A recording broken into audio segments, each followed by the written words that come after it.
Minnesota sports flowing in their veins. Mackie and Judd on SKOR North and SKORNorth.com. Reckless speculation. That's right. It's not a Reckless Speculation Thursday, but it is a bonus scoop Tuesday. And next to Reckless Speculation Thursday, it's the best thing. It's Judd, it's executive producer Declan, and Darren Doogie Wolfson, Channel 5 Eyewitness News, and Scoop podcast fame here at SKOR North. And a man who I heard his voice a few times yesterday. Timberwolves Media Day was held on Monday. And Doogie, I'm going to start you with this one because you asked the question, and it's going to be a question that's probably asked a few more times throughout the course of the season. D'Angelo Russell going into a contract year, coming off a game in the playoffs in which he was benched, but very much being counted on to be a key part of this team. Your reaction to what D'Lo told you, and I guess just as importantly, your read on his situation after seeing him respond. Well, I'll tell you this much, Judd. In bonding with a few people after some of those news conferences, or while the news conferences were still going on, myself, my photojournalist, we had to go chase down some B-roll, right? We had to get some video of guys posing for pictures. So we couldn't be in the room when Jordan McLaughlin, Jalen Noel, some lesser type guys, although you know what I feel about Jalen Noel. Like, I think he's going to hit the jackpot next summer. But we had to break away from that room to go get some video. So while breaking off, I ran into a couple higher level Wolves type folks, people who know D'Angelo Russell. Judd, to a man, these individuals told me there's just something different about D'Angelo Russell right now. Now, could it be as simple as his significant other gave birth over the weekend? He is a first-time dad? Maybe. But that was 48 hours ago, or at this point, 72 hours ago. But there's like this renewed energy, this different vibe about D'Angelo Russell that multiple Wolves staffers told me that they have observed. So when I asked him the question, is there frustration that you have not received a contract extension to date? When he tells me, no, there isn't frustration, I take him at face value. Here's why I take him at face value. And a reminder to you, to the audience, we get lied to all the time. But in this instance, I am trusting what D'Angelo Russell told me. Here's why. He knows how good of a fit he is with Rudy Gobert. The Wolves, it's not like if they don't re-sign him, have like this abundance of cap space next summer. Like, it's not like they have that slot then readily available to go sign somebody else. It doesn't work that way. So I think D'Angelo looks at it and says, you know what? We should be good. Me playing with Rudy Gobert should be good. And if those two things come to fruition like we think, I am going to get paid one way or another next summer. Mm-hmm. It could be here or it could be elsewhere. But I have another big contract in my future. So I'm just telling you, Judd, my sense is he knows he's going to get paid one way or another. Sure. In a perfect world, yes, he'd be entering today's first day of training camp with an extension in hand. But it didn't come to fruition, really. It never even came close to coming to fruition, Judd.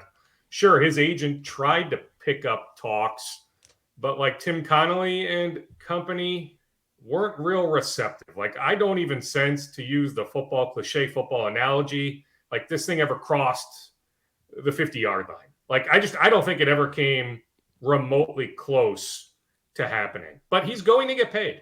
So he's in a good spot. The Wolves feel like he's in a good spot.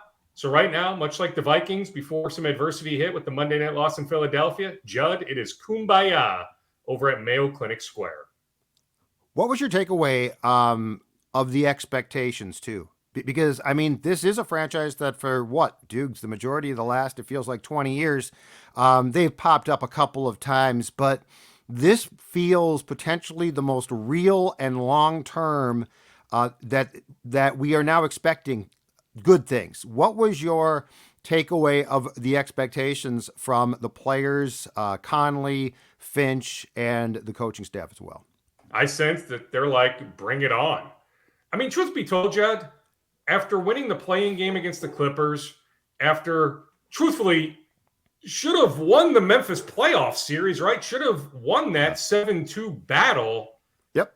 Like, there were going to be expectations regardless. Let's say they don't make the Rudy Gobert trade. Mm-hmm. There still were going to be pretty large expectations with this franchise. So their point is, regardless, like, bring it on. We do the Rudy Gobert trade over and over again. That was plan A going back to the summer. Sure, they had some other plans, contingency plans in the event that some other team struck a deal with Utah. Utah talked to a number of teams. I was told there were 4 teams in the end in on Gobert. So it's possible the Wolves would have lost out on Gobert, but that was plan A. They ultimately went out.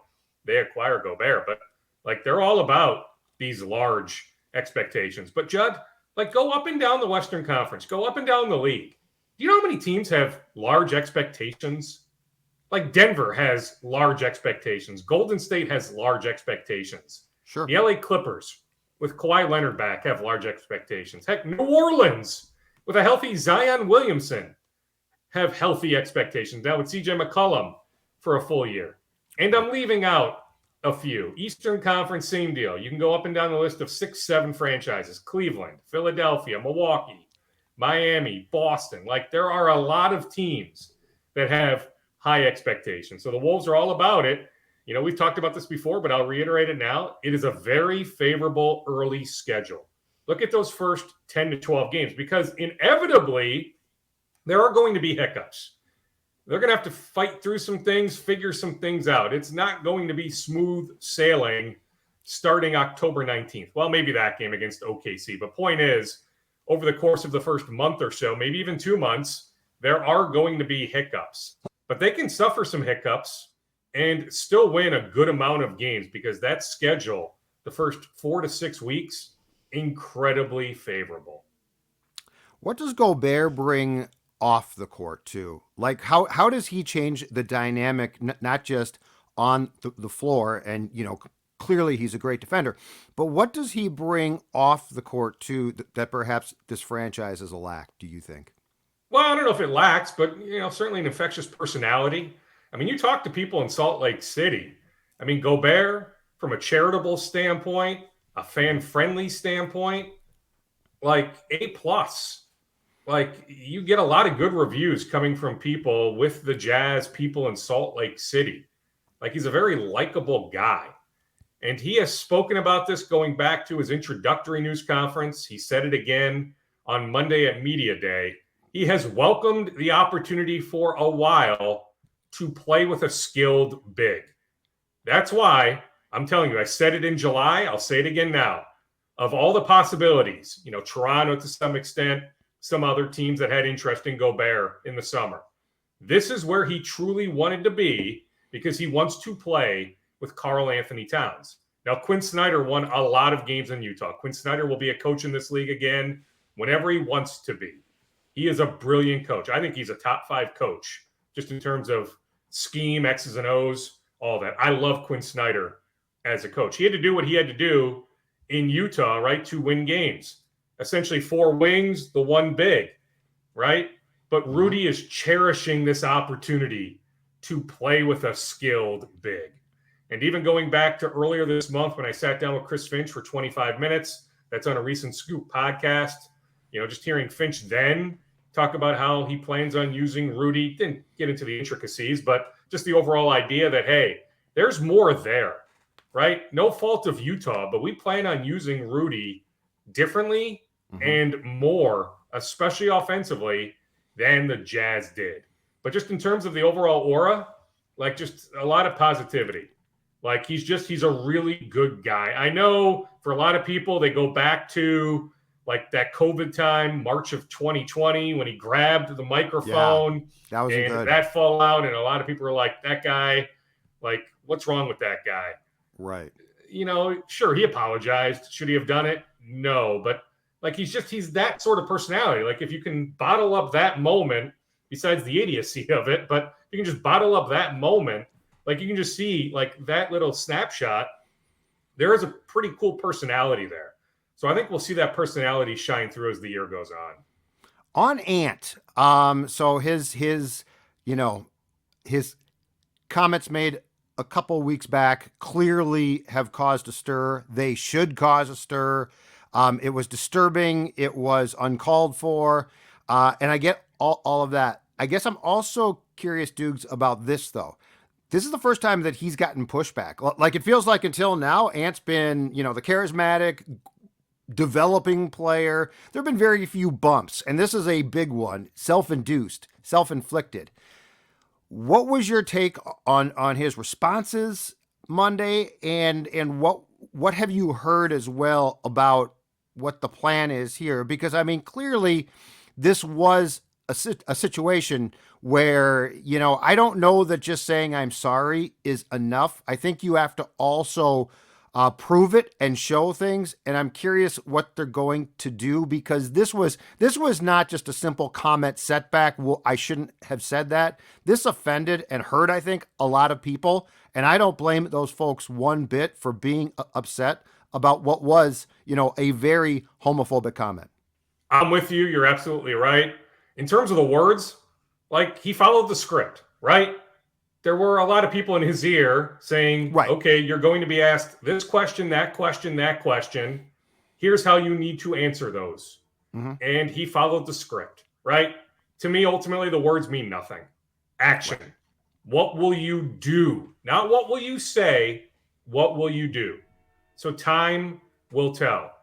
I do sense that you're right. I mean, he just turned 21 a month ago.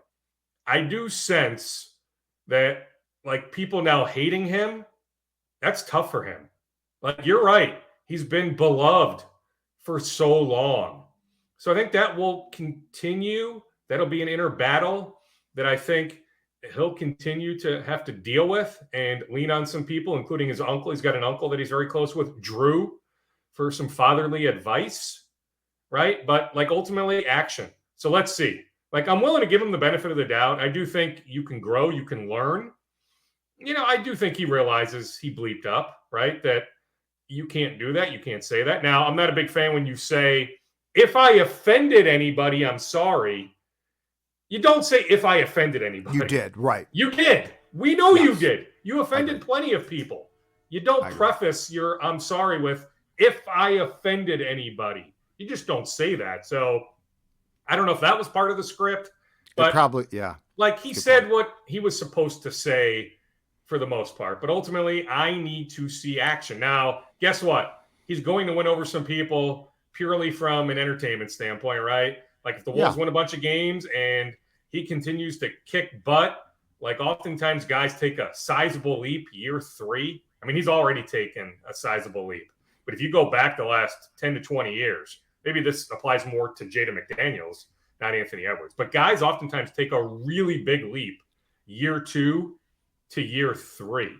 So, like, if he becomes an all-star, if he's putting up these huge stats, if he improves a lot on the defensive end, if he becomes better in terms of shot selection, gets to the free throw line more, doesn't take a lot of fadeaway three-point shots, like, he'll win some people over that way. I was told, in terms of on the court, I was swapping messages with one of his personal coaches. So I know John Krasinski noted he put on 11 pounds of muscle. I was told, he added muscle. I didn't get the definitive number, but I know Johnny has the number at 11 pounds. But I was told from one of his personal coaches who's worked with him going back a number of years in Atlanta that, truthfully, Anthony has never worked this hard. Some 2-a-days, even some 3-a-days. Like, he has trimmed some weight, some body fat while adding muscle. The knee, remember there was some knee soreness, some tendinitis last year? I was told that is completely gone. That was not a topic on Monday, just in terms of each guy was only at the podium for 8 to 10 minutes. I timed it. Anthony Edwards spoke for less than 9 minutes. So there were only so many questions that could be asked. He wasn't asked about, how is your knee feeling? But I'm told his knee is A+.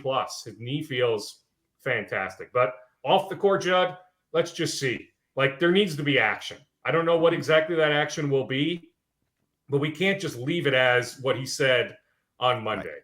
Like, he needs to take some action, so let's see what he does. And Kat was not there, correct? Sick, but it's not COVID? Not COVID, yeah, sick. In fact, I meant to check. We're chatting here at 1 o'clock on Tuesday. So they're on the practice court right now. I meant to text somebody. My understanding is, if he's not on the court today, like, he's going to be on the court here pretty quick. This isn't anything to be worried about. So, they don't play a meaningful game for 3.5 weeks. Cat is going to be okay. I apologize for not checking ahead of this conversation. You're done. You'll never work here again. Right. Does Dalvin Cook play Sunday with his shoulder? I guess it pops in and out. So that's the problem here. Does he play on Sunday in London against the Saints with a harness, or do you think he sits this game out, stays back to get treatment probably if he does, and then plays the next week against the Bears? Well, and it's a recurring problem, right? Like this isn't his first shoulder injury. So that's where there's definite concern. Okay, so this is what I did check on today. I don't have the Vikings' point of view on this, though. So this will become a bit more clear Wednesday into Thursday. Now, I fully expect him. Like I was asked on Twitter, does Dalvin even travel to London? As of now, I fully expect Dalvin to be on the airplane when they fly out to London on Thursday. Whether he plays on Sunday, that's a different question. But as of now, I just don't have the sense that they are going to hold him back. In his mind, in his world, yes, harness, he plays on Sunday. But it's entirely possible the Vikings will ultimately protect him from himself. But in his mind, he is playing. I will also add, because there is a lengthy injury history there with Dalvin, we know that. But that is one of the tougher guys in that locker room. A lot of people maybe don't want to buy that because I've said that about Byron Buxton in the Twins clubhouse, that there's not a tougher guy in that clubhouse. I'm not suggesting Dalvin is the toughest guy in that locker room, but he would be top 3, top 4 for me. Like he's played through some stuff. He's also well aware of missing a game every season of his career, right? So there is a thought in his mind, gosh darn, I'd really like to get to 17 games. This doesn't need to be a 13 or 14 game season for me again. Let me find a way to get to 17. So I'm just saying, as we sit here on Tuesday afternoon, in his mind, he is playing. But certainly don't quote me as saying he is good to go on Sunday because aggregators, the Vikings may, in fact, I wouldn't even be shocked, right, if the Vikings protect him from himself. So that will play out. We'll have a pretty good sense by the time, maybe not by the time we talk Thursday morning, but certainly by Thursday afternoon. Is there a way to fix this, Dukes, or is this, because to your point, it's a chronic thing. It sounds like it pops out at least once per season. Is there a way to rectify this, or is this just going to be a reoccurring thing for the rest of his football career? Yeah, well, I mean, I think it's more the latter, not the former. Now, he's played with the harness before, and it didn't really mess with him all that much. He was fine. So, could there be a thought that just make the harness borderline a permanent thing, right? So, I mean, there are some protective measures they can take, but in terms of just the shoulder ever getting back to 100% at this point in his career, 6 years in, I think that's a long shot. Gopher football moves into the rankings, both AP and coaches. I think they're 21 in AP and 23 in the coaches. They play host to Purdue on Saturday, and Doogie, they kicked the living crap out of Michigan State last week. You know what? The first 3 games they killed cream puffs, which is great, but they're cream puffs. You go to East Lansing and win like they did, that's impressive. I don't care if Michigan State might have played terrible, but we have watched Gopher football for long enough, Darren, to know that if this program goes on the road against a team like the Spartans and kicks ass, which they did, it's impressive. It is. Now, by the way, speaking of cream puffs, did you see that Jerry Kill, New Mexico State, they won a game over the weekend? They beat Hawaii, but Western Illinois, not sure they win a game all year. Colorado, to me, the worst Power 5 team in the country. Yep. Nonetheless, you said it. You go to East Lansing, and I get it. Michigan State's defense down some guys. Well, guess what? That's football, right? You don't think the Gophers would have loved to have Chris Ottman-Bell? That's part of the deal. You win that convincingly? Yes, I'm smelling the roses, Judd. It's frightening, We've touched but I know. on it before, but no Michigan, no Ohio State. What a godsend with the schedule. You can lose, Judd, you can lose 2 games in the Big Ten West. You'll still be fine. They can lose to Penn State. That's fine. October 22nd. Although if you look at Penn State, their schedule here coming up in October, it is really, really tough. Now, it's a whiteout. It's a night game. I don't think they're going to be looking past the Gophers on October 22nd, but it'll be interesting to see where Penn State is by the end of October. Everybody loves Penn State today. Let's see if we're loving them at the end of October. But nonetheless, you lose that game, it's fine. Like, maybe not fine if you think the Gophers have a chance to be one of the 4 playoff teams. But if you're thinking the possibility of going to Pasadena, I mean, this is how I see this thing playing out, at least in my perfect world. I get it. The Rose Bowl officials could go in a different direction, but Gophers win the West. Ohio State wins the East. December 3rd, Indianapolis, Big Ten championship game. Ohio State against the Gophers. Okay, the Buckeyes win. The Buckeyes are unbeaten. The Buckeyes are a playoff team. So the Buckeyes do not go to Pasadena. So then the Rose Bowl needs to figure out, okay, who do we take? It's a traditional Big Ten Pac-12 matchup. Who do we take from the Big Ten? Now, could they take Michigan? Let's say Michigan has only one loss. The one loss is to Ohio State. Let's say it's a close game in November. Is it possible the Rose Bowl says, we're taking Michigan, we're not taking Minnesota? I suppose. But, like, to me, if the Gophers have a darn good record, if they show well in that Big Ten championship game, maybe don't lose by 31 or 38, if they keep it within a couple touchdowns, like, I would hope the Rose Bowl officials would say, come on, Minnesota, January 2nd. It's not January 1st, unfortunately, because January 1st is a Sunday. But Monday, January 2nd, Minnesota, come one, come all. We'd love to have you. That's what I'm hoping for. I was told by a person I trust, because I asked that exact question, is would they screw the Gophers? I was told no. I was told that Big Ten Commissioner Kevin Warren will work overtime to make sure that the state that he once worked in with the Vikings would take them.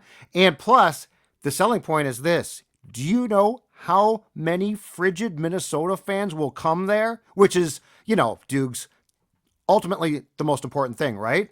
Because I had the same exact fear that they would take Michigan, and I was told, they would jump at the chance to pack the Rose Bowl with maroon and gold. Well, and they would pack it regardless, right? They would pack it with maize and blue if it's Michigan, but don't undersell the Kevin Warren angle. Yes, Judd, sing it. That he would work hard. Yes. That he would want the Gophers there. And I can promise you, there's some other prominent people with big-time ties that have been reaching out to Rose Bowl officials going back a while, saying if we're on the cusp, you can't bypass us. You can't do it. So trust me, that chatter is loud and it's clear. So yes, Judd, I know, personally I know a few Gophers fans, up there in age, by the way, who have been saving for years, awaiting this opportunity to see the Gophers in Pasadena. Yeah. It would be off the charts. So yes, if we can fast forward 2.5 months or whatever it is, 3 months, yes, let's smell those roses. I'm telling you, I can see it now. More immediately, Purdue on Saturday, we await word on Aidan O'Connell. Like, if Purdue's starting quarterback doesn't play, it's another layup. The point spread has already gone up 3 points. Like, all the money the last 48 hours, heavily on the Gophers. They opened as like a 9.5 point favorite. It's double digits. Now it's gone up multiple points. Aidan O'Connell is a really good quarterback. Like, to me, if you're asking me who the second best quarterback is in the Big Ten, it's O'Connell in West Lafayette. It's not Morgan. It's not anybody in Ann Arbor. It's not Thorne, who's good. We didn't see him good on Saturday, but Thorne in East Lansing is good. The guy in Penn State is good. But, like, Aidan O'Connell is legit. He's not C.J. Stroud, right? Ohio State's quarterback is number 1 in the conference. But O'Connell is really good. But he didn't play on Saturday. His ribs are all messed up. We'll have a better sense later in the week. But what a gift that would be for the Gophers if he doesn't play on Saturday. But even if he does play, the Gophers should win that game. But Purdue's got some guys. That is not a layup. If O'Connell plays, that is far from a layup on Saturday. You know what it is, Dukes? As you said, it's all coming up roses. It's all coming up. And I'll also tell you, there's a little bit of a groundswell from some Gopher season ticket holders reaching out to some Gophers administrators trying to discount tickets for Saturday. That season ticket holders will not be upset if the Gophers discount tickets. A lot of Gophers fans want a full house on Saturday morning for homecoming, for the stripe out. So, you know what? Like some of these administrators, some of the internal people at the U, they're at least listening. Like they're trying to find a way. Now, they're already actually in a pretty good spot in terms of tickets sold. But like, don't be surprised. Like they're trying to find a way more than ever to have a sold out Huntington Bank Stadium on Saturday. Very nice. Go for hoops and twin scoops to close with. Go.